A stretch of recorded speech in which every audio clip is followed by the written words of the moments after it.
안녕하세요.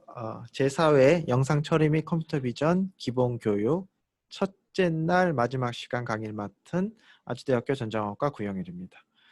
제가 말씀드릴 거는 이제 통계적 영상 처리 기법이 되겠습니다. 우리는 기본적으로 이 센서를 통해서 우리 귀일 수도 있고 눈일 수도 있고 카메라일 수도 있고 센서를 통해 데이터를 취득하고 그 다음에 그거로부터 어떤 그 현상에 깔려 있는 밑에 있는 정체를 파악하고자 합니다. 밑에 그림은 이 가속기에서 입자들이 충돌했을 때 어떤 흔적 같은 거죠. 그러니까 이런 거를 통해서 뭔가 그 안에 있었던 일에 대해서 알고 싶어 하는데요. 우리가 취득하게 된 observation 데이터랑 그다음 현상의 정체 사이에는 불확실성이 존재를 하죠. 그 불확실성이 노이즈일 수도 있고 그리고 아니면 어떤 모델의 한계일 수도 있고요. 그래서 그 부분을 이제 그 불확실성 부분을 확률적인 접근법을 통해서 해결하고자 하는 게 이 강의의 주제가 되겠습니다. 요즘 많은 분들 머신러닝, 딥러닝 관심이 많으신데요. 이 강의랑 그 머신러닝, 딥러닝 에 대해서 한번 관계에 대해서 한번 우선 살펴보면요.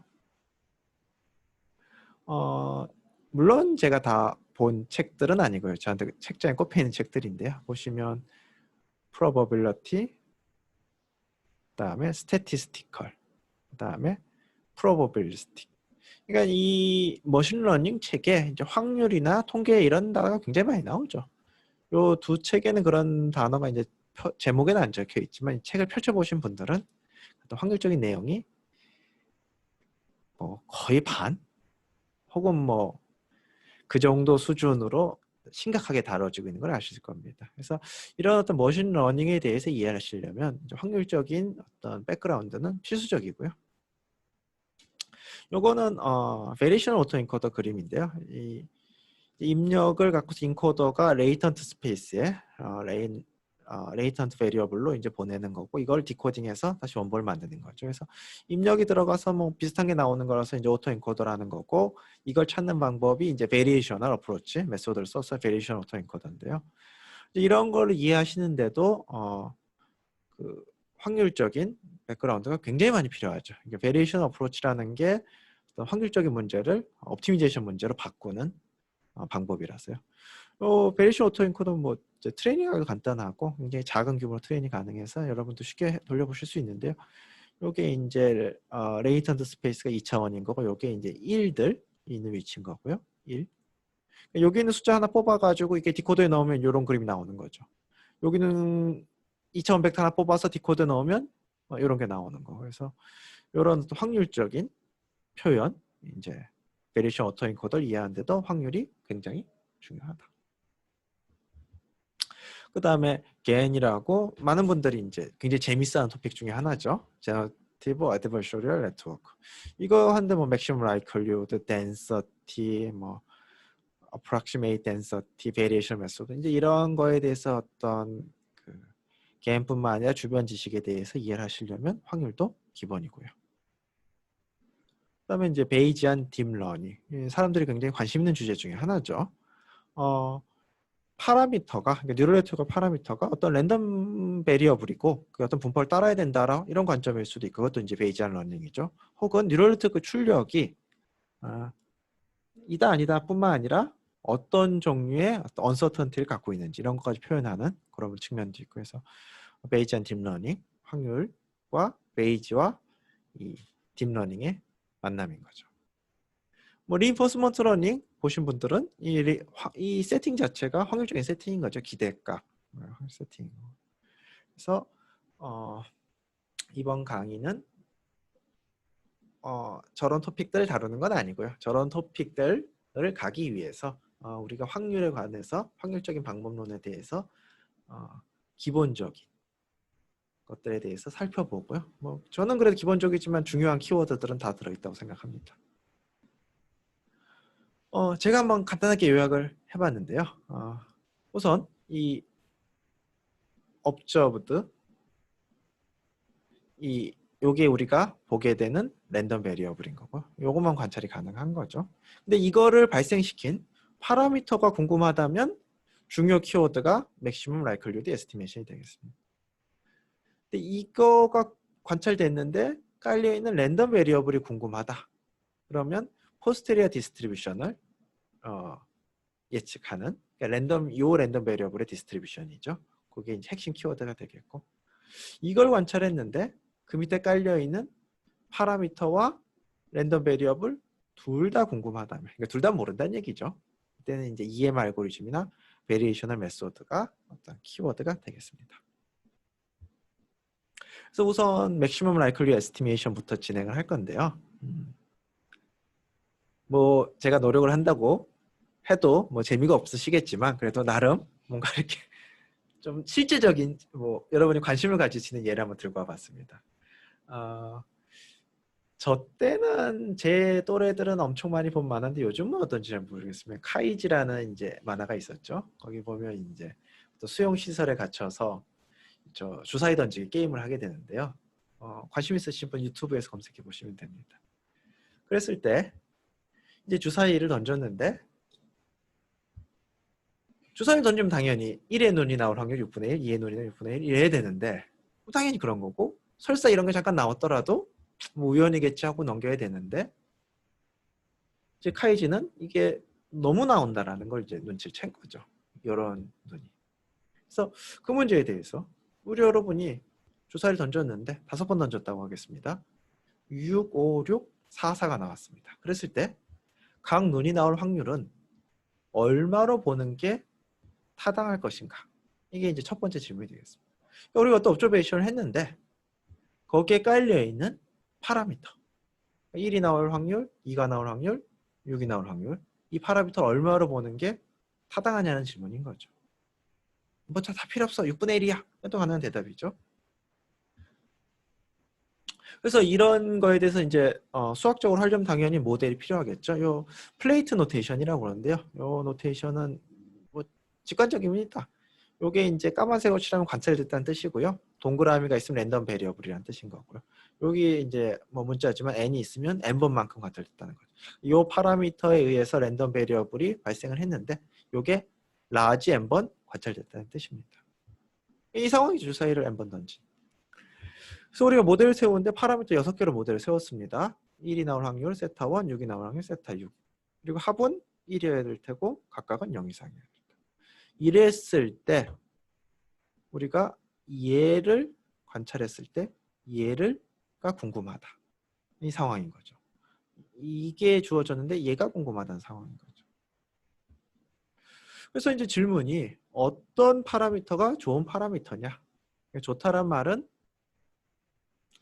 사실 굉장히 애매한 표현이죠. 뭐 사람마다 다르게 느낄 텐데. 그래서 말은 좋다는 거는 뭐 이게 큰 게 좋다라는 게 이제 맥시멈 라이클리후드 관점인 거죠. 이게 D가 데이터, 내가 관찰한 데이터.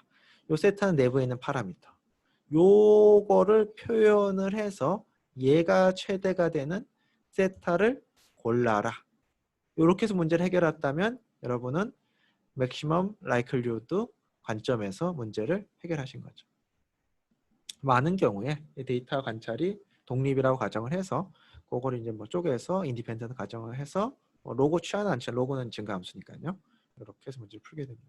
그래서 이게 이제 최대가 되는 세타가 좋은 세타다. 이게 기본이죠. 그래서 그 아까 그 주사위 문제 카이지가 당했던 그 문제를 보시면 쓰시는 거죠. 이렇게 쓰시면 이렇게 되고 알파 i는 이제 i 번째 눈이 나온 횟수가 되겠죠. 그래서 뭐 독립 가정을 해서 로고를 취하셔서 뭐 해가 쓰게 되면 요식이 나오는 거죠. 뭐 아무것도 없이 로고 취한 겁니다. 그리고 요거를 단순히 최대를 구하면 안 되는 게 세타에는 컨스트레인트가 걸렸으니까요. 자, 그래서 요 제약 조건 하에서 얘가 최대가 되는 세타를 찾으시면 됩니다. 뭐 이런 거는 표준적인 기법이 라그랑지 승수법이라고 하나요? 그래서 이렇게 하시게 되면 뭐 푸는 건 넘어가겠습니다. 이렇게 해서 하셔서 구하시게 되면 요 결과를 얻게 되는 거죠. 그러니까 맥시멈 라이클리후드 에스티메이터 관점에서 최적의 세타는 전체 횟수분의 관찰된 횟수인 거죠. 그래서 맥시멈 라이클리 관점에서는 1이 나올 확률은 0, 2가 나올 확률은 0, 3이 나올 확률은 0, 4가 나올 확률은 5분의 2, 5가 나올 확률은 5분의 1, 6이 나올 확률은 5분의 2인 거죠. 어떠신가요? 이게 사실 저는 굉장히 재밌는 상황이라고 생각을 하는데요. 우리가 예전에 이제 태양이 지구를 돈다 이런 거 봤을 때 사람들 이제 그때 그 사람들 되게 어리석게 생각을 하는 거죠. 왜냐하면 분명히 관찰 결과랑 잘 일치를 하지 않는데 관찰 결과를 잘 설명하지 않는데 그렇게 믿는 거죠. 그러니까 뭔가 우리의 어떤 선입견, 프라이 날리지. 근데 왜 관찰 결과를 안 믿냐? 이렇게 이제 그렇게 보기도 하는 거죠. 그럼 제가 이 주사를 보고서 이렇게 얘기하는 거 이거는 1이 안 나오는 주사위야. 그러면 이제 또 여러분 이렇게 얘기를 하겠죠. 아니 주사위라는 것이 당연히 각 면이 같게 만들어 1이 6분의 1이어야지. 이제 그게 우리가 서 있으니까 태양이 우리 주위를 돌아야지 이런 거죠. 그러니까 어떤 우리의 프라이어와 관찰 결과 사이에 뭐 관찰 결과를 무조건 믿어야 된다. 프라이어를 믿어야 된다. 이게 사실은 그렇게 당연한 거는 저는 아니라고 생각합니다. 근데 지금 여기서 얘기하는 거는 내가 맥시멈 라이클리드 관점에서는 요게 맞았던 거고 그리고 카이지도 이 관점에서 문제를 본 거죠. 이게 누군가가 저 주사위 게임을 많이 기록해 놓거든요. 그걸 봤을 때 4, 5, 6이 나오는 빈도가 뭔가 다르다라는 거를 이 어떤 데이터 관점에서 파악을 한 거죠.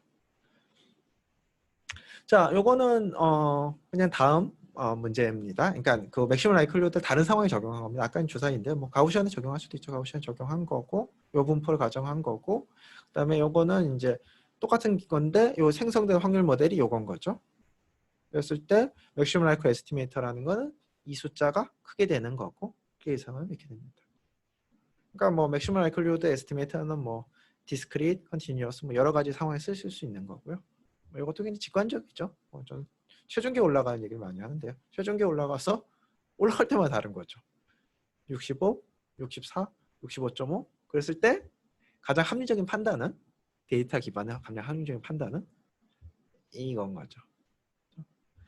체중계가 잘못돼서 내 몸무게는 이게 아니야.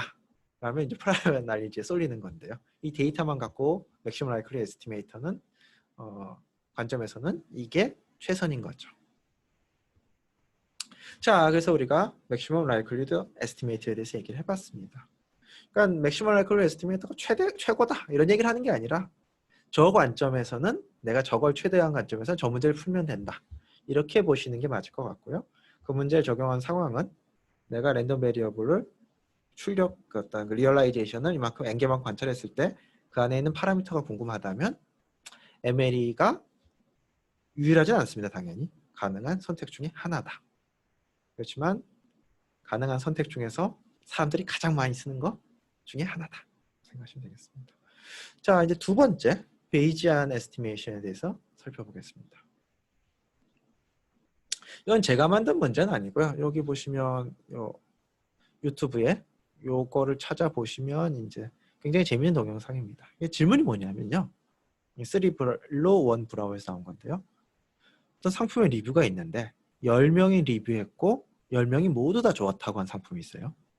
50명이 리뷰했고 96%니까 48명이겠죠. 48명이 좋다고 한 상품이 있고 200명이 리뷰했고 186명이 좋다고 한 상품이 있어요.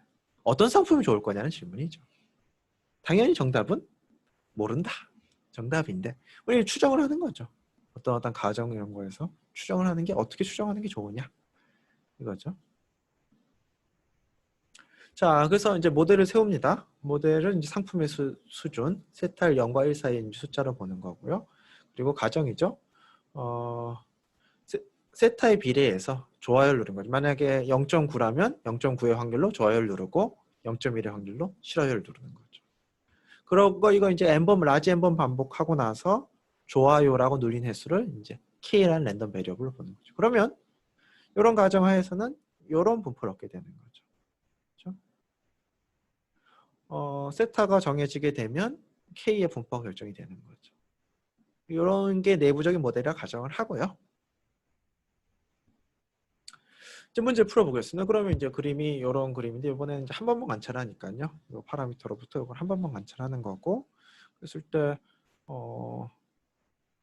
얘를 최대로 하는 세타를 구하면 되는 건데 이 경우는 뭐 그냥 로그를 취해서 미분을 하면 되겠죠. 로그를 취해서 미분을 하게 되면 이런 게 나옵니다. 그래서 이제 맥시멀 라이클리 관점에서는 첫 번째 상품은 세타는 1, 두 번째는 0.96, 세 번째는 0.93이 되는 거죠. 그랬을 때 이 질문인 거죠. 여러분, 첫 번째 상품이 제일 좋은 상품이라고 생각을 하시나요? 이런 거죠. 맥시멈 라이클리드 관점에서는 그렇게 생각하는 게 합리적이죠. 맥시멈 라이클리드 관점에서는 세타를 저렇게 수정하는 게 합리적인 거고요. 근데 정말 그러냐라는 거죠. 만약에 누군가 그렇지 않다라고 생각을 한다면 이런 식으로 얘기를 하겠죠. 아니, 얘는 너무 적은 사람들이 했잖아 라고 얘기를 하겠죠. 비슷한 질문입니다. 그래서 제가 5개 보고서 이거는 4, 5, 6이 저렇게 나오는 주사위야 라고 했을 때 이게 맞느냐라는 거죠. 이거랑 똑같은 거죠. 첫 번째 상품이 좋은 게 맞냐라는 거죠. 그리고 이제 그거와 관련돼 가지고는 이제 여러분이 이제 구글링 하시거나 이런 그림들 종종 보시게 되는데요. 한번 이게 저는 대문자로만 적히면 잘 안 읽히는데 뭐 아니시라는 분도 있는데 뭐 제가 한번 대강 보면 이 뉴트리노 디텍터인 거죠. 뉴트리노는 이렇게 뭐 전자 같은 건데 전하가 없는 뭐 그런 입자인 것 같습니다. 잘은 모릅니다. 뉴트리노 디텍터가 이 선이 태양이 이게 이제 터졌는지 이제 그걸 측정하는 거죠. 그냥 그 측정만 하고 얘기하면 좋은데 그 측정을 한 다음에 2개의 주사위를 던지는 거죠. 그래서 둘 다 6이 나오면 31분의 확률로 거짓말을 하는 거죠. 그 다음에 36분의 35의 확률로 진실 얘기하는 거죠. 그래서 그걸 테스트해 보기로 했습니다. 그래서 태양은 이제 노바로 변했냐, 그러니까 태양이 폭발했느냐 했더니 롤은 이제 주사위 던지는 소리인 거죠. 던지고 나서 네, 터졌습니다라고 얘기를 한 거죠.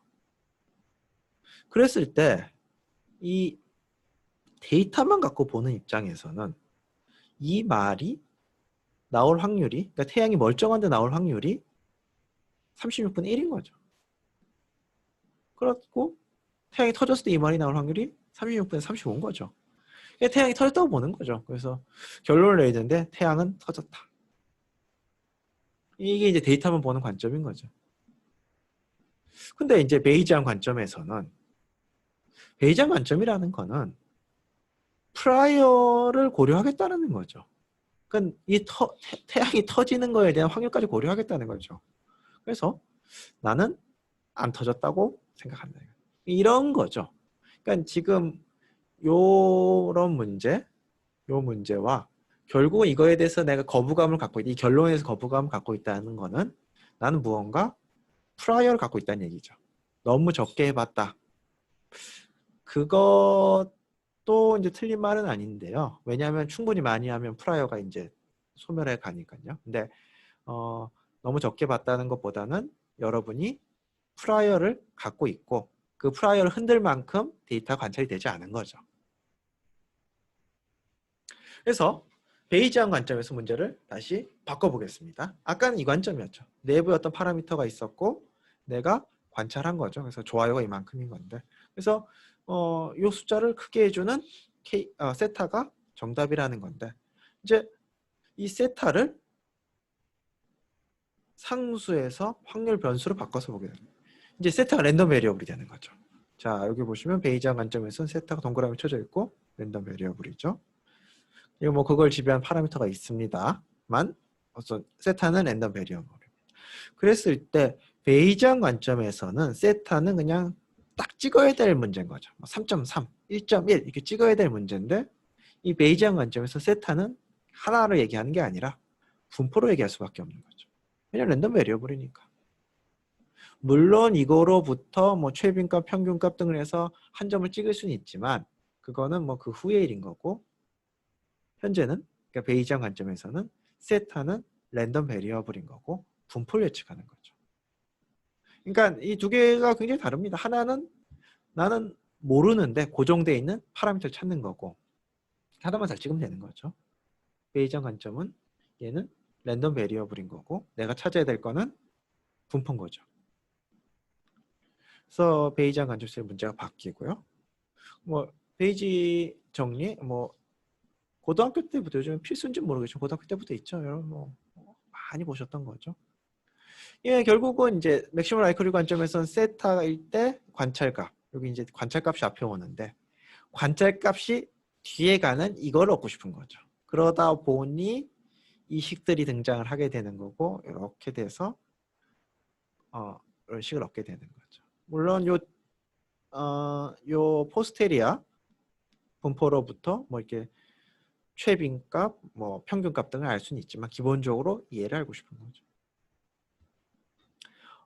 이제 A, B, 그러니까 B가 옵저베이션인 거죠. 옵저베이션이 주어졌을 때 이게 궁금하다라는 거죠. 그랬을 때 이게 이제 옵저베이션이 주어지는 거예요. 사우니까 포스테리아가 되는 거고 이거는 A는 옵저베이션 없이 판단을 해야 되는 거니까 프라이어가 되는 거고 이 부분은 라이클리후드가 되겠습니다. 그래서 내가 모르는 예에 대해서 어떤 사전적인 이게 편견일 수도 있고요. 정보일 수도 있고 이게 있을 경우에는 얘를 랜덤 베리어블을 놓고 포스테리아를 추정하는 내 관찰이 주어졌을 때 얘는 어떤지 요게 키 퀘스천이 되겠습니다. 그러면 이 문제를 아마존 아까 그 상품 문제로 하자면 저 왼쪽의 라이클리후드는 아까랑 그대로인 거죠. 저것만 커서 될 일이 아니라 요거만 커서 될 일이 아니라 포스테리어가 커야 된다는 거죠. 요 세타랑 캐릭 위치가 바뀌었죠. 포스테리어가 커야 된다는 거죠. 그러려면 요 프라이어가 있어서 이렇게 와서 이렇게 쓴 다음에 요걸 계산하면 되는 거죠. 물론 수학적으로 프라이어만 있으면 됩니다. 그러니까 얘만 딸랑 쓰고서 저걸 최대로 하는 세타를 찾겠다. 이 맥시멈 라이클리후드 관점인 거죠. 아니다. 나는 얘를 최대한 걸 찾겠다.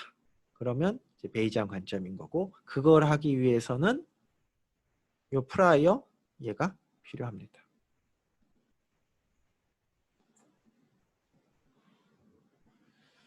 자, 그래서 베이지안 에스티메이션을 보게 되면 뭐 해당 스텝이 이렇습니다. 내가 요건 아까도 있었던 거고요. 뭐 요거는 뭐 관찰 모델이니까 뭐 만들기 쉽기도 하고 뭐 우리가 있어야 되겠죠. 있다고 하겠습니다. 라이클리후드에서도 필요하고. 그 나머지로 요게 필요하죠. 그래서 프라이어를 고릅니다. 그냥 여러분의 편견대로 여러분의 생각대로 고르시면 됩니다. 뭐 내가 그렇게 생각하겠다는데. 그리고는 적분을 하시면 됩니다. 이거를. 그러면 그거로 나누면 사후 확률, 포스테리아 디스트리뷰션이 나오는 거죠. 그러니까 베이지안 에스티메이션은 기본적인 스텝이 라이클리후드이 있다고 봤을 때 여러분들이 프라이어 선택을 하시고 프라이어 라이클리후드 곱하시고 적분하셔서 분모에 쓰시면 됩니다. 근데 뭐 아시는 분은 아시겠지만 적분이라는 게 안 될 때가 굉장히 많죠. 그러니까 제가 손으로 써서 못한다는 뿐만 아니라 이게 기계로도 이게 전혀 가망이 없어 보일 정도의 그 상황이 굉장히 많죠. 뭐 변수가 100개라든지 200개라든지. 그럴 경우에 컨주게이트 프라이어라는 걸 씁니다. 컨주게이트 프라이어는 프라이어를 제가 뭔가 계산이 잘 된 애들 중에서 고르는 거죠. 그러면 당연히 인테그레이션이 있지만 당연히 분모 있으니까 인테그레이션을 명시적으로 할 필요는 없이 그냥 이론적으로 함수만 딱 바꿔 써주면 되는 거죠.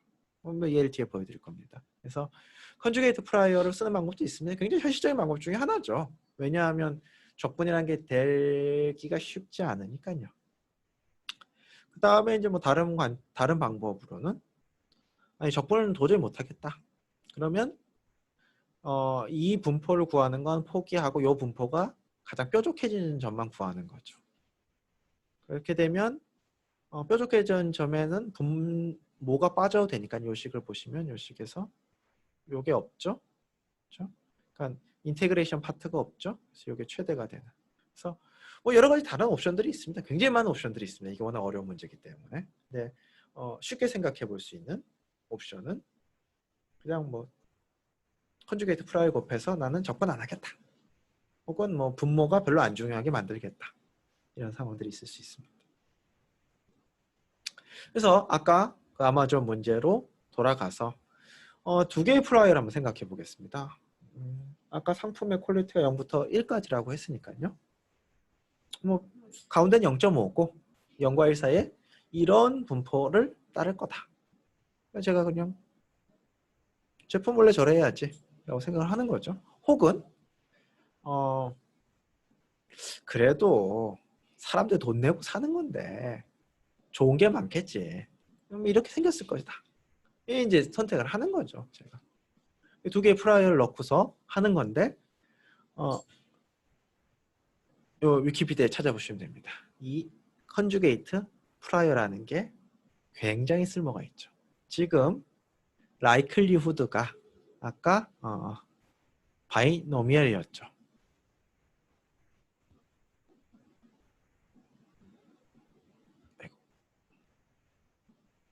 라이클리후드가 요거였죠. 그랬을 때 계산의 편의를 도와주는 프라이어 형태가 뭔지가 이제 사람들이 잘 표로 정리해 놓은 거죠. 그래서 바이노미알에서 찾았더니 베타 디스트리뷰션이 좋은 프라이어네요. 그러면 요걸 쓰겠다 그러면 알파와 베타만 제가 결정하면 되는 거고 그렇게 되면 이제 뒤에 쫙 되는 거죠. 자, 해보겠습니다. 그래서 이게 이제 베타 디스트리뷰션인데요. 알파, 베타는 이제 제가 결정하는 파라미터인 거고 아까 제가 보여드렸던 두 개의 프라이어 다 베타 디스트리뷰션인데 하나는 알파 E, 하나는 알파 E, 베타 E. 요 보라색이 알파 E, 베타 E 요건 거고요. 요 그림에서 안 나오는데 알파 E에 알파가 5고 베타가 2인가 그런 그림이 이제 이렇게 하나 좀 뭔가 좋은 쪽으로 쏠린 그런 거죠. 그러니까 여러분의 생각을 알파 베타를 갖고서 적당한 알파 베타를 고르시는 거죠. 여러분의 프라이어 날리지를 잘 표현한. 그렇게 되면 이거가 그대로죠. 라이클리후드는 그대로인데 여러분이 베타를 갖고 오셨죠. 그래서 하게 되면 이걸 계산하셔야 되는데 이 결과가 어떤 식으로 주어지는지 깔끔하게 누가 정리해 놓은 거죠. 그래서 적분은 발생하지만 그 적분을 여러분이 직접 하실 필요는 없는 거죠. 요게 컨주게이트 프라이어가 되겠습니다. 굉장히 편하죠. 굉장히 편하죠. 그래서 여러분이 어떤 상황에서 프라이어를 넣고 싶은데 적분이라든지 뭐 이런 거에서 굉장히 복잡한 상황이 있을 때 컨주게이트 중에서 골라서 알파와 베타를 잘 선택하시기만 하면 아까 같은 경우 알파 이 베타 이 선택하고 그것만 하시게 되면 포스테리어가 쫙 이렇게 클로즈드 폼 수준으로 주어지니까요. 베이지아 문제를 해결하는 굉장히 좋은 방법 중에 하나죠. 물론 문제는 제가 프라이어가 주어진 것들 중에서 골라야 되니까 뭔가 굉장히 제한될 수 있는 거죠. 그러니까 계산은 쉬워지는데 표현력은 제한이 되는. 그다음에 뭐 제가 원하는 형태의 프라이어가 리스트에 없을 수도 있죠. 그래서 이렇게 결론을 얻었습니다. 그래서 뭐 이것도 위키피디아 페이지 보시면 되는데요. 이제 세트의 분포가 이렇게 되는 거고, 그다음에 뭐 그거의 가장 뾰족한 점, 뭐 중앙값, 평균값 다 누가 계산해 놓은 거죠. 그러니까 저 프라이어만 여러분이 알파 베타 고르시면 뭐 나오게 된 포스테리어 디스트리뷰션의 뭐 평균, 최빈값, 뭐 중앙값 다 나오는 거죠. 그래서 넣어서 계산해 보면요. 이 경우는 제가 알파 2, 베타 2인 상황을 넣었습니다. 그러니까 이런 과정을 제가 한 거죠. 나는 뭐 상품은 저럴 것 같아. 그러면 요 가장 뾰족한 점이 이렇게 주어지게 되는 거고 요 공식에 넣게 되면 첫 번째 제품은 퀄리티가 요거, 두 번째는 요거, 세 번째는 요거. 자, 여러분은 뭐 본능적으로 어떠신가요? 본능적으로 많은 분들이 첫 번째는 너무 적다라고 넘어가시고 두 번째, 세 번째를 비교하셔서 두 번째가 좋다고 판단하실 것 같습니다. 많은 분들이. 이게 우리가 어떤 프라이어 어떤 튜닝을 내부적으로 한다는 얘기인 거죠. 우리 본능적으로. 뭐 이렇게 수식을 써서 하진 않지만. 그래서 보시게 되면 요게 어떤 상품의 퀄리티에 대한 분포였는데요. 이 첫 번째 상황에서의 분포는 여기로 가는 거죠. 그러니까 뭔가 이렇게 확 시프트가 발생을 한 거죠. 관찰에 의해서. 요 제일 뾰족한 얘가 세 번째. 그러니까 옵저베이션이 많으니까 뾰족해지는 거죠. 그러니까 그 뭔가 아직은 잘 모르겠어라는 요소가 점점 줄어서 뾰족하게 요거라고 자꾸 찍는 거죠. 그다음에 요 이제 주황색이 두 번째. 이번에는 프라이어를 바꿨습니다. 좀 왔다 갔다 그래 보겠습니다. 보시면 200개짜리에 대해서는 거의 안 움직이는 거죠. 그러니까 관찰이 충분히 많이 쌓여가지고 프라이어가 이제 별 뭐 영향이 안 주는 거죠. 반면에 10개짜리는 많은 변화가 있고, 그다음에 중간에 50개짜리가 있겠죠. 제가 이런 프라이어를 썼을 때도 뭐 숫자가 좀 바뀌긴 했지만 두 번째가 좋은 거고, 세 번째는 거의 변화가 없는 거죠. 그러니까 저 정도 관찰하면 200개 정도의 리뷰가 있으면 이 모델에서 그냥 맥시멀 라이클리후드가 꽤 괜찮은 거죠. 그렇지만 이제 숫자가 적으면 적을수록 에이 그 뭐 100점 만점 100점의 상품이 별로 없잖아. 뭐 그런 것들이 가동을 하는 거죠. 그렇죠? 그래서 요게 그 프라이어를 쓴 베이지안 문제인데요. 이제 프라이어 부분이 참 어려운 부분이죠. 뭐 공격받는 부분이기도 하고요. 뭐 평균과 프라이어의 차이가 뭐냐라고 했을 때 그게 참 대답하기 어려운 거죠. 그렇죠? 그다음에 이제 이런 모델링이 이제 굉장히 쓸모가 있는데요. 여러분 이제 커브 피팅하면요, 저기 이제 X표도 이런 점들이 있을 때 커브 피팅하라고 하면 뭐 이렇게 하나를 내놓는 걸 생각하실 텐데요. 그보다는 좀 생각해 보실 게 이 불확실성이라는 게 있죠. 제가 봤을 때 예를 들어서 요 점 X가 여기 딱 주어졌을 때 Y가 얼마냐. 이거 같은 경우는 굉장히 정확하게 찍을 수 있겠죠. 그렇지만 이 점에 있을 때 X가 여기 있다 Y가 얼마냐고 했으면 잘 모르겠는데 뭐 나는 여기라고 우선 하겠지만 잘 모르겠는데 이렇게 얘기를 해야 되는 건데 이거 그냥 커브 피팅을 해버리면 그게 불가능하죠. 그렇죠? 이런 것들을 상황을 처리하는 거. 그러니까 나오는 게 커브일 때조차도 어떤 언서턴티가 있는 건데 이제 그런 걸 다루는 방법들. 이랬을 때 단순히 파라미터를 찾아라. 요 베타가 이제 요 커브들의 파라미터인 거죠. 파라미터를 찾아라로는 그런 걸 표현할 방법이 없는 거고, 이 파라미터를 랜덤 베리어블로 뒀을 때만 가능한 거죠. 이런 것들도 이제 베이지안 어프로치. 뉴럴 네트워크 파라미터 그냥 찾으면 되는 게 아니라 뉴럴 네트워크 파라미터도 분포를 따라야 될 수도 있는 거죠. 이런 것들을 표현하는 게 베이지안 어프로치가 되겠습니다. 그 다음에 자 보시면 파라미터를 모를 때 했었고 랜덤 베리어블을 모를 때 했습니다. 이번에는 둘 다 모를 때인 거죠. 이게 이제 사실은 끝판왕인 거죠. 왜냐하면 뭐 더 굳이 더 나올 게 없잖아요. 왜냐하면 랜덤 베리어블 3개를 모른다고 어차피 랜덤 베리어블 모른다는 얘기가 똑같은 거죠. 그러니까 파라미터랑 랜덤 베리어블. 물론 그 관계가 굉장히 복잡하게 얽히면 더 어려워지겠지만 어찌됐든 파라미터와 랜덤 베리어블만 있을 뿐이죠. 그래서 이제 EM 알고리즘이라는 거에 대해서 이제 간략하게 말씀을 드릴 건데요. 뭐 수학적으로 말씀을 드리려는 것도 아니고 그러면 얘기가 너무 길어지고요. 일단 그 아이디어와 지금 맥락에서 말씀을 드릴 건데요. EM 알고리즘이라는 건 이터러티브한 메소드인데 뭘 하는 거냐 하면 파라미터를 찾으려는 겁니다. 어떤 상황에서 파라미터를 찾으려는 거냐 하면 레이턴트 베리어블이 있는데 걔가 관찰이 되지 않은 거죠. 시점에서 관찰되는 당연히 관찰된 값도 있지만 관찰되지 않은 레이턴트 베리어블, 그러니까 숨겨진 랜덤 베리어블도 있고 파라미터도 있고, 그러니까 모르는 게 크게 두 종류인 거죠. 파라미터도 모르겠고 그와 관련된 랜덤 베리어블도 모르겠고 이런 상황에서 하는 방법이고요. 이 스텝이라는 거는 그냥 파라미터가 이렇게 주어져 있으면 뭐 랜덤 베리어블은 이런 분포야. 혹은 랜덤 베리어블의 기대값은 이런 식이야. 그런 부분을 맡은 거고요. M 스텝은 랜덤 베리어블이 그러니까 모르는 거죠. 레이턴트 랜덤 베리어블 이런 분포일 때 파라미터는 요게 적당해 라고 얘기하는 거죠.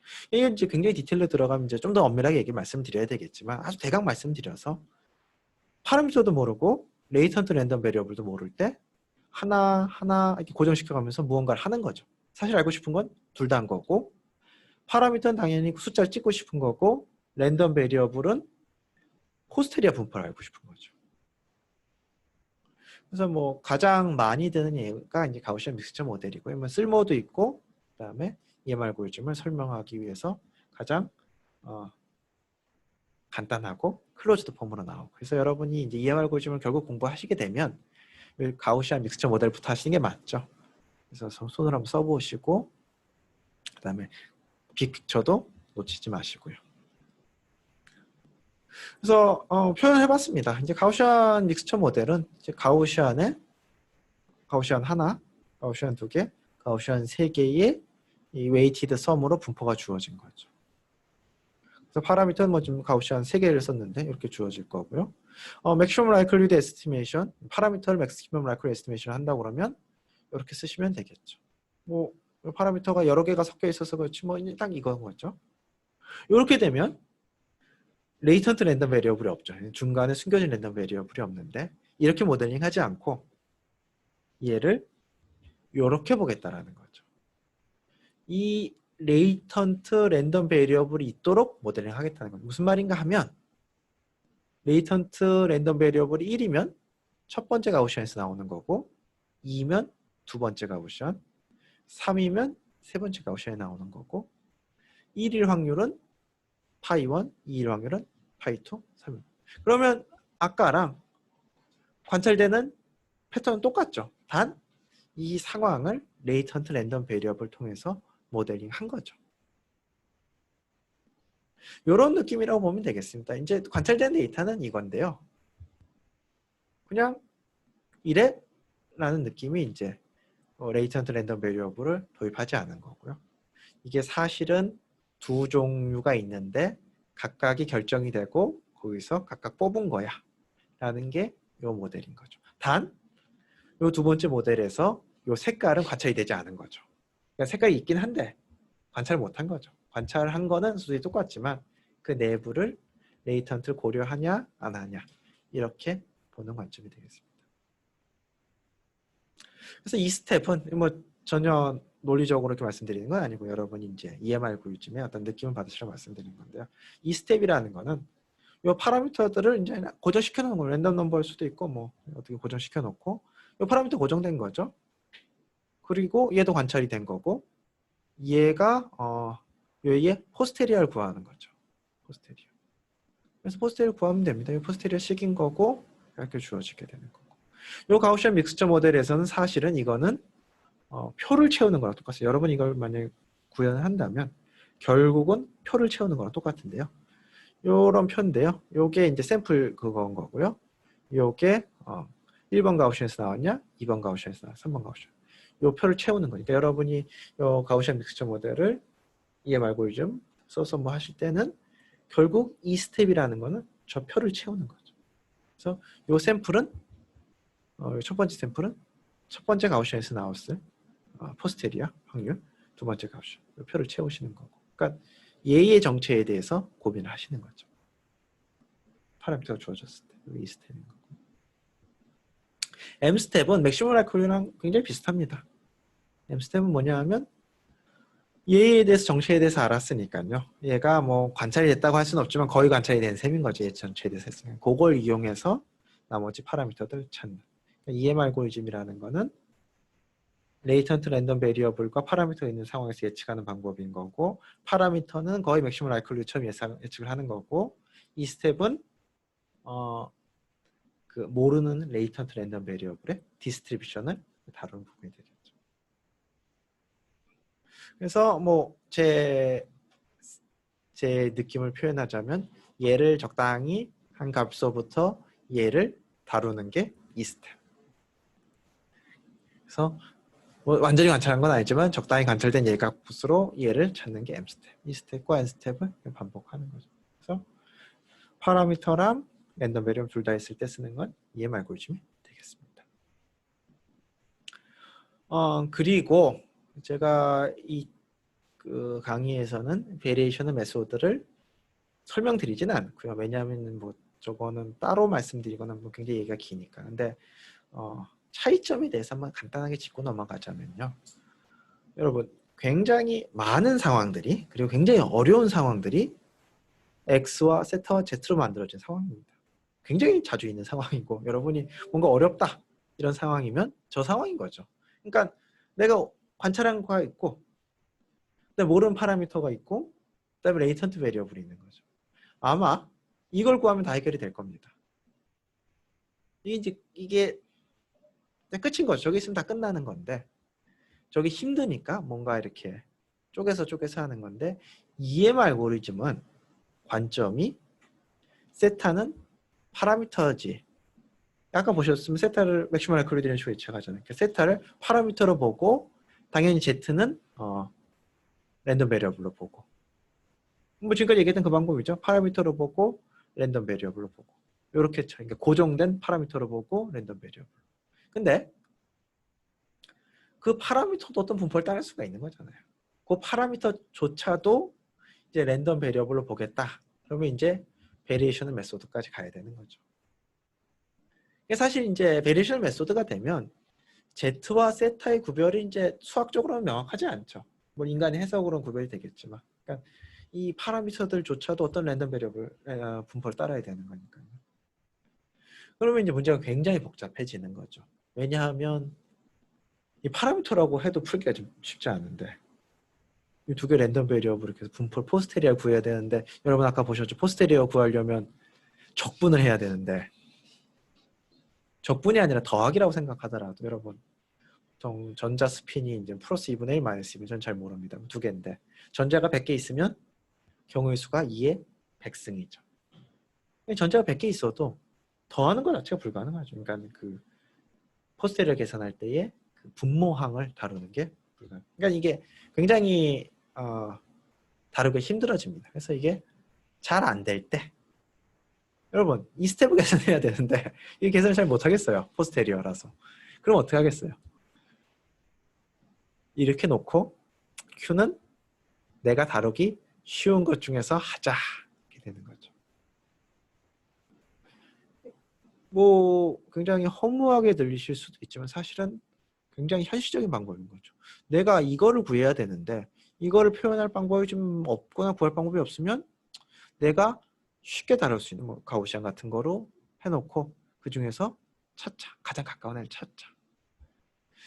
이제 그런 방법을 쓰게 되는 거고 요 아까 얘기한 베리에이션과 EM의 구별과는 뭔가 충돌되는 것처럼 들리실 수 있는데요. 요 베리에이셔널 메소드라는 이 베리에이셔널의 어떤 제가 생각하는 가장 특징적인 측면은 함수를 비슷한 함수들 중에서 내가 갖고 있는 얘들 중에서 쟤랑 비슷한 걸 찾는 거죠. 그러니까 함수를 찾는 거죠. 그러니까 당연히 저기에 어떤 진실에 가까운 애가 있는데 내가 갖고 있는 포트폴리오 중에서 가장 가까운 함수를 찾는 거죠. 그 포트폴리오가 뭐 가우시안일 수도 있고 아니면 뭐 인디펜던트 뭐 이걸 수도 있고요. 그게 이제 베리에이셔널의 어떤 정체성인 거죠. 그래서 EM하고 베리에이셔널은 꼭 충돌하는 건 아니에요. 왜냐하면 파라미터는 내가 그냥 고정된 숫자로 쓰겠지만 이 스텝에서 너무 힘들어서 펑셔널하게 어프락시메이션을 하겠다. 그럼 베리에이셔널 EM이 되는 거죠. 그러니까 이 두 개가 꼭 충돌하는 건 아닌데 크게 봤을 때 EM은 세타는 포인트로 보고서 하는 거고 베리에이셔널은 세타는 랜덤 베리어블로 보고 하는 거고 그러다 보니 이쪽에서는 사실은 이그젝트하게 할 방법이 거의 없는 거고 펑셔널 어프락시메이션을 하는 거죠. 뭐 그 정도로 이해를 하시고 넘어가시면 될 것 같습니다. 그래서 이 부분을 정리해 보면 이제 세타가 포인트냐, 분포로 보느냐. 그래서 이그젝트하게 하겠다. 포인트로 본 것 중에서 이해하면 EM 알고리즘이 되는데 그 가우시안 믹스처 모델이 이제 아까 보신 그게 이해가 되겠죠. 뭐 어프락시메이션 해서 하겠다. 그러면 여러 가지가 있고. 그래서 다음에는 이제 EM이나 베리에이션을 보실 때 이제 이런 관점에서 보시면 좀 큰 그림이 조금 더 이해가 되실 수도 있습니다. 자, 그래서 이제 이게 영상 처리 이해라서요. 영상 처리라서 한번 예를 들어보면요. 디노이즈. 사실은 이렇게 뭐 베이지한 방법 갖고는 이 정도 성능이 나오지는 않고요. 이거는 이제 딥러닝 쓴 방법입니다. 근데 이제 목적은 이렇다. 왼쪽이 주어졌을 때 오른쪽. 당연히 베이지한 방법으로 할 수 있죠. 성능이 요만큼 안 나올 뿐이죠. 디노이즈. 슈퍼 레졸루션. 자, 뭔가 굉장히 선명하지만 그래도 뭔가 아티팩트가 있다는 느낌이 좀 드시죠? 아무튼 이 이제 원본이 아닙니다. 이게 슈퍼 레졸루션. 이것도 딥러닝 써서 한 거고요. 자, 이거를 이 베이지안 프로버스티 관점에서 어떻게 모델링 하느냐 건데요. 자, 이 X가 이제 선명한 사진인 거죠. 그렇죠? 뭐 어떤 이미지 취득 메커니즘에 의해서 그렇죠? 이 X가 얻게 되는 거고 얘가 어떤 식으로 디그라데이션이 돼가지고 이걸 관찰하게 된 거죠. 그러니까 얘를 관찰하게 된 거죠. 그래서 이미지 인핸스먼트다. 그랬을 때는 질문이 이건 거죠. 내가 얘를 봤는데 얘가 뭐냐가 질문인 거죠. 그랬을 때 지금까지 이제 설명드린 걸로 생각해서 그러면 맥시멀 라이클리후드를 하게 되면 제 생각에 맥시멀 라이클리후드를 하게 되면 그냥 얘는 얘다가 정답이 되는 거죠. 맥시멀 라이클리후드를 보게 되면. 근데 이미지는 이 정도 이런 걸 만족해야 된다라는 프라이어를 넣게 돼가지고 하고 싶은 거고 베이지안이 되는 거고 그렇게 되면 요 확률 분포를 다루셔야 되는 거죠. 근데 이제 뭐 인테그레이션 있고 너무 힘드니까 그냥 최고로 뾰족한 점 하나를 찾겠다. 그래서 이제 분모를 무시하겠다. 이런 작전을 많이 쓰게 되죠. 뭐 이거밖에 없다라고 하긴 그렇지만 거의 이거죠. 왜냐하면 얘를 다루기 너무 힘든 거죠. 그래서 이렇게 요 식을 풀어서 얘를 추정하는 상황이 되겠습니다. 그러니까 나는 이렇게 생성됐다라고 모델링을 하고 자 y가 주어졌을 때 x를 추정하는 건데 만약에 우리가 프라이어 날리지에 대해서 사용하지 않겠다. 그러면 최선의 x는 그냥 y 그대로인 거죠. 근데 이제 프라이어 날리지가 개입하게 되면 y랑 비슷하면서 얘랑 비슷하면서 뭔가 깨끗한 이미지가 가져야 될 조건을 만족하는 그 중간에 무언가가 나오겠죠. 그래서 이런 상황에서 만약에 뭐 이미지 디그라데이션이 노이즈에만 뭐 의존을 했다. 그러면 그냥 각 픽셀별로 그냥 굉장히 단순화된 가정이죠. 그냥 픽셀별 노이즈가 탄 거죠. 픽셀별 노이즈가 탔다. 그러면 이 부분에 대해서 나는 이렇게 될 거라고 생각한다. 라이클리후드인 거죠. 이 부분에 대해서 나는 이건 원본입니다. 아까랑 다르죠. 자, 여기에 대해서 뭐 약간 블러가 발생하고 이미지가 축소되고 해가지고 뭐 선형으로 모델링해서 노이즈가 탔다고 생각을 하겠다. 그럼 이 모델이 되는 거고. 그러니까 이게 라이클리후드인 거죠. 이 부분에 대해서는 제가 모델을 할 수 있고 굉장히 비교적 쉽게 만들 수 있습니다. 물론 이 모델이 뭐 좋으냐 어떻게 개선이 돼야 되느냐 뭐 현실 잘 반영 이건 이제 또 다른 얘기지만 뭐 굉장히 단순하게 생각을 하면 요 정도. 그렇죠. 그렇죠? 그래서 만약에 라이클리후드 관점에서 제가 x를 찾는다면 언제 언제 이 숫자가 최대가 되냐면 fx가 y가 될 때 최대가 되겠죠. 그 말은 그냥 노이즈 없었다라고 생각하는 거죠. 근데 문제는 내가 이거를 베이지안을 써서 할 건데 그러려면 요거는 해결이 됐고 요게 남은 거죠. 그럼 굉장히 이미지의 프라이어는 뭐냐? 아까는 그 아마존 상품의 프라이어만 제가 정했었죠. 0.5 기준으로 막 정했고 또 그다음에 뭐 태양 예를 들면 태양은 안 터졌을 거야 뭐 이런 거. 그다음에 주사위 같은 경우는 다 1111일 거야. 근데 이미지의 이 프라이어 이게 있어야 계산이 되는데 이게 뭐냐라는 거죠. 그래서 이거에 대해서 뭐 요즘에는 뭐 그렇게 중요한 키워드는 아닌데 그래도 뭐 이름 정도는 알고 계신 게 좋을 것 같아요. 좀 설명을 드리면 이제 요 이미지 프라이어를 설계를 하죠. 보통 많이 쓰는 방법이 마크오브 랜덤 필드를 이용해서 설계를 하는 거죠. 어떤 거냐 하면 이미지라는 게 랜덤 베리어블이 2차원으로 이렇게 딱 분포가 되어 있는 거죠. 랜덤 필드인 거죠. 랜덤 베리어블이 이렇게 들판에 있는 거죠. 랜덤 필드. 좀 사고파기 사이를 들었는데 랜덤 베리어블 16개 있는 거죠. 랜덤 베리어블 16개 들어가 있으면 딱 이건 거죠. 요거 하면 이거 그럴듯한데 이건 말도 안 돼. 이런 숫자들이 나오는 거죠. 저런 함수를 디자인하는 거죠. 이 프라이어인 거죠. 이 프라이어는 뭐 마음대로 하면 되는 거죠. 그래서 이제 많이 쓰는 방법이 이제 마코브 랜덤 필터고 마코브 프로퍼티인데요.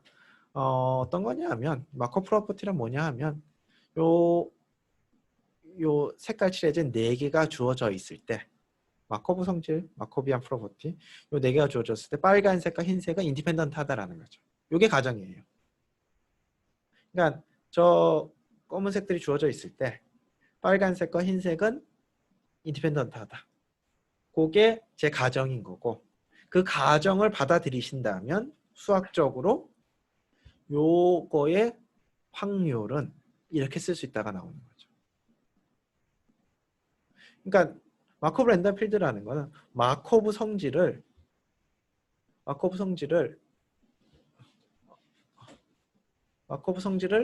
가정을 한다면 그 확률은 이걸로 쓸 수 있다. 이게 마코브 랜덤 필드가 되겠습니다. 근데 이걸로 쓸 수 있다라는 거는 보시면 여기 C가 나오는데 C는 뭐냐면 요 그래프에서 풀리 커넥티드 된 서브 그래프들인 거죠. 여기서는 뭐 사실 너무 그래프가 단순해. 풀리 커넥티드 뭐 예를 들어서 요 3개만 잡으셔도 풀리 커넥티드가 아닌 거죠. 얘는 아닌 거고. 요 2개 잡으시면 풀리 커넥티드인 거죠. 그래서 얘 둘, 얘 둘, 얘 둘. 그러니까 모든 그것들에 대해서 저거를 쓸 수 있다. 근데 얘 하나가 랜덤 베리어블 2개잖아요. 그러니까 요 식은 비교적 단순해지는 거죠. 왜냐하면 둘, 둘, 둘, 둘만 하면 되는 거예요. 그러니까 랜덤 베리어블 이미지가 1000 곱하기 1000이다. 그러면 100만 개의 랜덤 베리어블이 있는 뭔가 복잡한 식을 생각을 하셔야 되는데 내가 뭐 저걸 만족한다고 가정을 하게 되면 붙어있는 애들 둘, 둘, 둘만 써가지고 식을 쓰면 되니까 식이 훨씬 간단해진 거예요. 여러분이 좀 복잡하게 하고 싶으면 셋, 셋, 셋 이렇게 할 수도 있는 거예요. 이게 마코브 랜덤 필드가 되겠습니다. 그래서 마코브 랜덤 필드가 얘기하는 거는 자 이거의 확률은 뭐 파라미터 써서 도입했습니다. 이거의 확률은 이렇게 쓸 수 있다. 다 둘둘 인접한 2개씩에 대해서 뭐 2개씩 갖고 뭐 저는 이렇게 예를 썼지만 뭐 다른 걸로 가능하면 2개만 써서 하신다면 그러니까 이거에서 얘기하는 건 이거죠. 2개가 붙어 있으면 그래도 색깔이 비슷해야지. 그러니까 제가 사용한 가정은 우선 마코브 프로퍼티를 썼죠. 그러니까 옆에 있는 픽셀 값이 딱 정해지면 얘랑 멀리 떨어진 애랑은 멀리 떨어진 게 아니죠. 옆에 있는 애들 주변을 둘러싸고 있는 애들이 딱 결정이 돼 있다면 그 안에랑 밖에랑은 독립이다. 그 과정을 썼고 그 다음에 두 개는 뭐 비슷해야 된다. 그런 걸 넣은 거죠. 그래서 이렇게 쓰는 거죠. 이게 그러면 현실적으로 적은 수의 파라미터로 손으로 써서 하는 수준에서는 괜찮은 프라이어다. 물론 뭐 더 좋은 뭐 트레이닝을 통해서 더 좋은 걸 만들 수 있겠지만 손으로 써서 할 수 있는 수준에는 괜찮은 프라이어다. 자, 그래서 정리하면 이렇게 되겠습니다. 요게 이제 라이클리오드였죠. 그 다음에 얘가 프라이어였죠. 그래서 2개 곱하셔가지고 뭐 로그가 취했습니다. 그래서 얘가 최소가 되는 x를 찾으시면 저 최적화 문제 풀어서 그게 베이지안 이미지, 뭐 디노이즈, 베이지안 이미지, 뭐 인핸스먼트가 되겠죠. 근데 가만 보시면 이 부분은 관찰 결과랑 비슷해야 된다는 부분입니다. 이 부분은 좀 넌 그래도 뭐 이미지니까 이건 만족해야 돼. 우선 구체적으로는 좀 스무드니스 텀이 강화돼요. 이접한 애들은 비슷해야 되지. 이런 식으로 모델링 하는 거죠.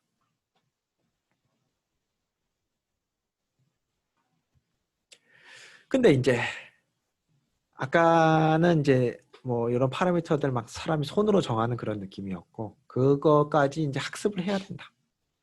그러면 이제 뭔가 아까 말씀드렸던 EM, 베리에이셔널 뭔가 그런 생각이 들어가야 되죠. 왜냐하면 얘도 모르고 얘도 모르고. 그렇죠? 그래서 뭔가 복잡한 그리고 지금 나오는 것들 중에서도 요 그 분모를 접근하는 그런 게 현실적인 계산이 불가능하기 때문에 지금 우리가 굉장히 배우는 첨단 기술이라는 것들 중에서도 그 문제를 해결하기 위한 방법들이 되게 많아요. 그 문제가 근본적으로 너무 계산량이 많기 때문에 해결하기 어려운 측면이 있기 때문에 뭐 이제는 해결됐고 이제 모른다는 느낌보다는 그거를 해결하는 다양한 방법들이 이제 계속 시도가 되고 있는 거죠. 그걸 우회하는 방법부터 해서 그걸 딥뉴럴 네트워크로 처리하는 방법이라든지. 자, 그다음에 이제는 뭐 이런 아이디어들이 어디까지 또 적용될 수 있는지 뭐 간단히 하나만 더 보겠습니다. 그래서 이제 어떤 히든 마코브 모델의 이제 상황인데요. 뭔가 내부적으로 제가 관찰은 못했지만 뭔가 쭉 발생하는 거죠. 그리고 그거에 대한 관찰값이 계속 나오는 거죠. 그러니까 비행기가 날아가고 있는 거고요. 저는 각 시간마다 비행기를 보고 있는 거죠. 뭐 사진이라고 생각할까요? 사진에서 보고 있는 거죠. 그랬을 때 그 비행기의 뭐 정확한 위치라거나 그 비행기의 뭐 연료 분출량이라거나 그러니까 이게 시간으로 땅땅땅 되고 내부적으로 뭔가 땅땅땅 되는데 저는 그거에 어떤 그거로 인해서 발생한 외부만 관찰 이런 상황 같은 경우도 파라미터와 랜덤, 히든 레이턴트 랜덤 배우 굉장히 모델링하기 좋은 거고 이건 또 어떤 그래프까지 딱 되는 거죠. 그러니까 그래피컬 모델인 거죠. 랜덤 베리어블이 그래프에 놓은 거고 연결 관계들이 어떤 관계, 독립 관계인 거죠 여기서. 그래서 뭐 자세히 말씀은 안 드리겠지만 뭐 마코브 히든 마코브 모델은 이제 마코브 체인이 이제 관찰이 안 되는 거죠. 내부적에 있는 건데 그 내부에 있는 거는 뭐 이 그림에 나와 있는 건데 이거는 x1일 확률과 x1일 때 x2일 확률, x2일 때 x3일 확률이다. 이거는 x1일 때 y1, 이거는 x2일 때 y2. 이런 식으로 어떤 확률 모델을 저희가 만들고 그다음에 그 확률 모델에 관련된 파라미터를 배우면 되는 거죠. 그래서 뭐 그거 관련된 문제들이 있는데요. 뭐 간단하게 하나 여기서 뭐 너무 자세히 설명을 드리지도 않을 거고 뭐 아마 그냥 그런 느낌만 받으시면 되는데요. 리커시브 베이지안 에스티메이션 이런 건 뭐냐 하면 이거죠. 굉장히 현실적인 문제인데 제가 관찰을 이만큼 했어요. 이만큼 관찰을 했어요. 그랬을 때 궁금한 거는 지금 스테이트인 거죠. 그러니까 질문이 내가 지금까지 쭉 관찰을 했는데 이게 뭐냐가 질문인 거죠. 그리고 한 타임이 더 지나가게 되면 저는 이만큼을 관찰한 거죠. 그랬을 때 얘는 뭐냐가 질문인 거죠. 한 타임이 더 가게 되면 저는 이만큼 관찰한 거고 이게 이제 베이지안이고 베이지안 당연히 베이지안이겠죠. 그다음에 리커시브라는 얘기가 나오는 얘기는 아까 같이 한 거에서 이렇게 하나씩 리커시브가 가는 거죠. 이런 상황에 대해서 이제 모델링을 해본다면 요 대문자 YT는 지금까지 관찰한 쭉 다 모은 거라고 생각하시면 됩니다. 그러니까 스몰은 하나만 얘기한 거고 대문자는 다 그러니까 지금까지 관찰 다 있을 때 지금 내가 관심 있는 지금 스테이트 뭐냐 지금 레이턴트 랜덤 베리어블은 뭐냐가 관심 있는 거고 그걸 이렇게 써서 이렇게 해서 보시면 이제 아까의 어떤 히든 마코브 모델 가정을 써야 되겠지만 쫙 이런 결과가 나오게 되는 거죠. 이게 무슨 말인가 하면 지금까지 다 관찰을 했을 때의 지금 스테이트는 뭐냐는 자 지금껏 빼고 관찰했을 때의 X값을 예측한 거랑 이게 일종의 어떤 프라이 같은 느낌이죠. 아까까지 관찰한 거 봤을 때 이 정도일 거야. 랑 그게 지금 관찰값과 얼마나 잘 일치하느냐 이렇게 주어지는 거죠. 그러면 밑에 있는 분모는 뭐 상수니까요. 뭐 관찰, 그러니까 제가 찾아야 되는 건 아니니까 찾아야 되는 건 XT고 이렇게 주어지게 되는 거고 얘가 위에 있는 식으로 주어지는 거죠. 그러니까 아까 구했던 거에다가 스테이트가 어떻게 진행될지 예측한 걸 해서 이걸 구하고. 그러니까 제가 얘를 구해야 되는데 얘를 구하기 위해서 아까 구했던 얘를 써서 구하는 방법인 거죠. 그러니까 yt 빼기 대문자 yt 빼기 1의 관찰로부터 예측된 이전의 스테이트로부터 그냥 뭐 그렇게 계속 흘러가면 지금 스테이트는 이 정도일 거야라고 하는 걸 구하고, 그리고 걔가 지금의 관찰과 얼마나 잘 맞는지 갖고서 현재 스테이트를 예측하는 거죠.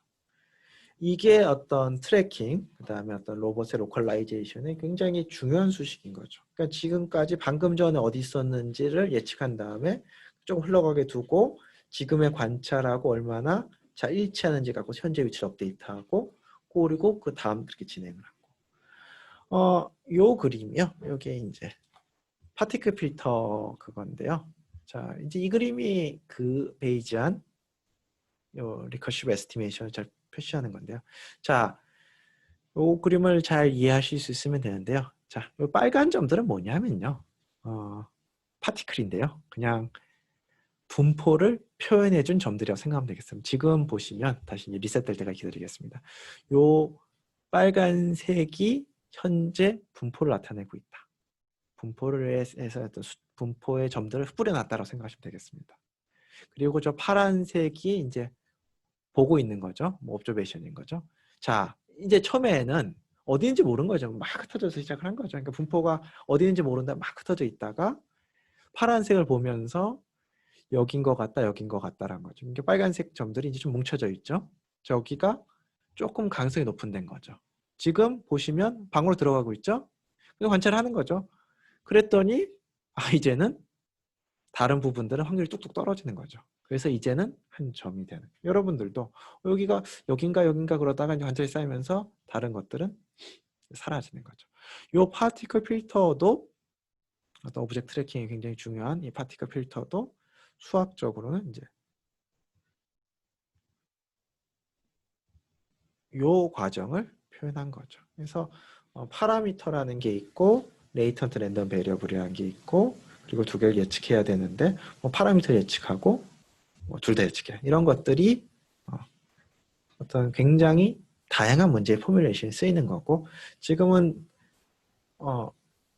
이런 트래킹, 그러니까 그 시간축으로 되어 있는 모델에 대해 설명을 드린 거고, 고전에 가만 생각해 보시면 이미지는 2차원으로 그리드가 된 형태고, 굉장히 복잡한 형태도 있을 수 있죠. 여러 개의 랜덤 베리어블이 꼬여 있고 파라미터도 있고 그런 상황들인 거고, 그걸 해결하는데 여러분이 파라미터만 궁금하면 맥시멈 라이클리후드, 레이턴트 베리어블이 궁금하면 포스테리아, 둘 다 하면 뭐 EML 베리에이셔널 메소드 이렇게 쓰시면 되겠습니다.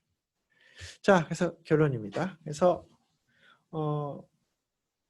파라미터, 레이턴트 랜덤 베리어블, 그 다음에 두 개가 섞여 있을 수도 있고. 근데 사실 생각해 보시면 사용하실 때는 파라미터를 찾았다는 얘기니까요. 보통은 뭐 포스테리아를 찾는다든지 파티클 필터 이런 상황이 많고, 트레이닝할 때 파라미터 결정해야 된다. 그러면 이제 EM 상황이 많겠죠. 그렇죠? 그리고 베리에이션 메소드는 둘 다 어떤 불확실성을 주는 거고요. 그리고 이런 부분들이 이제 하도 오래전부터 했기 때문에 여러분들이 보시기에는 조금 이제 올드한 토픽으로 느껴질 수도 있는데요. 근데 여러분이 머신러닝에 대해서 좀 깊이 공부를 하시게 되면 굉장히 꼭 필요한, 이걸 모르고는 좀 진행하기 어려울 정도. 아까 베리에이션 오토인코드라든지 리인포스먼트 러닝이라든지, 그래서 이런 내용들에 대해서 좀 숙지를 하고 계셨으면 좋겠습니다. 예, 여기까지 제 발표 마치도록 하겠습니다. 감사합니다.